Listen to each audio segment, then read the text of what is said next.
How to fix iPhone showing suddenly battery health service. Let's get started. Launch your settings app, scroll down, open the option general, head towards the option of software update. If any updates are available over here, just update your phone software to its latest version. Likewise, heading towards next solution, go back. After you land to the main page of settings, scroll down, open the option battery, toggle on for the option of low power mode. Make sure you are using Apple verified charger. Now head back.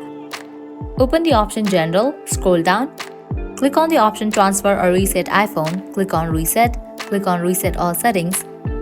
Now enter your passcode over here to continue with the process. If all of the solution doesn't work for you, what you can do is force restart your device. For that, what you have to do is press and quickly release the volume up button, press and quickly release the volume down button, press and hold the side button.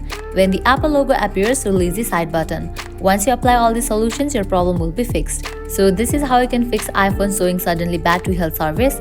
At the end, if you guys find this video helpful, don't forget to like, share and subscribe. Thank you.